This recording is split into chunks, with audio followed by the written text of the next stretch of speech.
Assalamualaikum warahmatullahi wabarakatuh. Perkenalkan, nama saya Resya Febriansyah dari program Studi Manajemen Bisnis Syariah kelas C NIM 202405010338. Dari kelompok 1 akan menyampaikan hasil diskusi kami mengenai analisis laporan keuangan.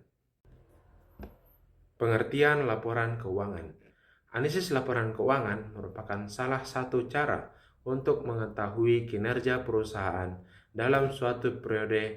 Oleh karena itu, sebelum kita menganalisis laporan keuangan, maka terlebih dahulu kita harus memahami hal-hal yang berkaitan dengan laporan keuangan. Kita masuk di macam-macam laporan keuangan. Ada beberapa macam laporan keuangan. Yang pertama, neraca. Yang kedua, laporan laba rugi. Yang ketiga, laporan perubahan modal. Yang keempat, laporan catatan atas laporan keuangan. Dan yang terakhir, laporan arus kas. Berikutnya kita masuk di neraca dan komponen aktiva. Neraca merupakan salah satu laporan keuangan yang terpenting bagi perusahaan. Setiap perusahaan diharuskan untuk menyajikan laporan keuangan dalam bentuk neraca. Neraca biasanya disusun pada periode tertentu, misalnya 1 tahun. Adapun yang terkandung dalam suatu aktiva dibagi menjadi 2 bagian. Yang pertama, aktiva lancar dan aktiva tetap. Berikut adalah contoh aktiva. Kita masuk di laporan laba rugi. Ada beberapa komponen yang terdapat dalam suatu laporan laba rugi. Yang pertama, penjualan. Yang kedua, harga pokok penjualan atau HPP. Yang ketiga, laba kotor. Yang keempat, biaya operasional, mencakup biaya umum, biaya penjualan, biaya sewa, biaya administrasi, dan biaya operasi lainnya. Yang kelima, laba kotor operasional. Yang keenam, penyusutan. Yang ketujuh, pendapatan bersih operasi. Yang kedelapan, pendapatan lainnya. Yang kesembilan, EBIT atau laba sebelum bunga dan pajak. Yang kesepuluh, biaya bunga terdiri dari bunga wesel, bunga bank, bunga hipotek, dan bunga obligasi. Yang ke-11, EBT, laba sebelum pajak. Yang ke-12, pajak. Yang ke-13, EAIT, dan yang terakhir laba per lembar saham. Kita masuk di tujuan dan manfaat analisis laporan keuangan. Yang pertama, menilai kinerja dan posisi keuangan perusahaan. Yang kedua, mengetahui kekuatan dan kelemahan keuangan, likuiditas, solvabilitas, dan profitabilitas. Yang ketiga, membantu manajemen dalam pengambilan keputusan. Yang keempat, menilai kemampuan perusahaan memenuhi kewajiban keuangan. Yang kelima, menjadi dasar penentuan kebijakan investasi dan biaya. Yang keenam, membandingkan kinerja antar periode atau antar perusahaan. Yang ketujuh, mengetahui efektivitas kebijakan dan strategi bisnis. Yang kedelapan, menilai prospek keuntungan dan resiko investasi bagi investor menjadi dasar keputusan pemberian kredit bagi kreditur. Yang ke-9, menjadi bahan pengawasan dan penetapan pajak bagi pemerintah. Yang ke-10, memberikan kepastian stabilitas bagi karyawan. Dan yang terakhir, menyediakan informasi transparan bagi masyarakat umum.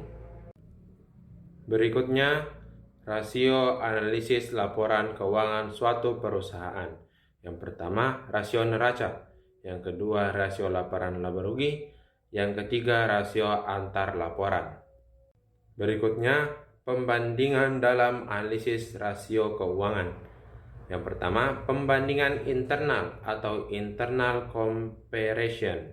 Yang kedua, pembandingan historis atau time series atau trend analysis. Yang ketiga, pembandingan industri atau industry average comparison. Yang keempat, pembandingan perusahaan lain atau cross-sectional comparison. Dan yang terakhir, pembandingan standar atau target atau standar or budgeting comparison. Selanjutnya, keterbatasan dan kelemahan rasio keuangan, yaitu data laporan keuangan sering sudah tidak mutakhir atau bersifat historis. Lalu, perbedaan metode akuntansi antara perusahaan dapat memengaruhi hasil rasio. Tidak memperhitungkan faktor non-keuangan seperti kondisi pasar atau manajemen. Lalu, sulit digunakan untuk membandingkan perusahaan dengan skala dan struktur berbeda. Lalu, rasio hanya menunjukkan gejala, bukan penyebab masalah keuangan. Dan interaksi rasio bergantung pada keahlian analisis, dan informasi bisa menyesatkan jika data laporan keuangan tidak akurat. Dan yang terakhir, tidak dapat menggambarkan kondisi masa depan secara pasti. Berikutnya, kita masuk di hubungan antar berbagai rasio keuangan. Rasio likuiditas berhubungan dengan rasio solvabilitas karena keduanya menilai kemampuan perusahaan memenuhi kewajiban atau jangka pendek dan panjang. Lalu, rasio aktivitas mempengaruhi rasio profitabilitas sebab efisiensi penggunaan aset akan meningkatkan laba. Lalu, rasio solvabilitas berpengaruh pada rasio profitabilitas karena beban utang yang tinggi dapat menurunkan laba bersih. Rasio profitabilitas mempengaruhi rasio pasar karena laba yang tinggi biasanya meningkatkan harga saham. Rasio likuiditas, aktivitas, dan solvabilitas secara bersama-sama menentukan tingkat profitabilitas perusahaan. Semua rasio saling berkaitan dan memberikan gambaran menyeluruh tentang kinerja keuangan dan kesehatan perusahaan. Kesimpulan dari apa yang saya sampaikan tadi adalah analisis laporan keuangan digunakan untuk menilai kinerja dan kondisi keuangan perusahaan secara menyeluruh. Melalui analisis ini dapat diketahui kemampuan perusahaan dalam mengelola aset, memenuhi kewajiban, serta menghasilkan laba. Hasil analisis membantu manajemen dan pihak terkait dalam mengambil keputusan yang tepat, serta meningkatkan efisiensi, transparansi, dan keberlanjutan keuangan perusahaan.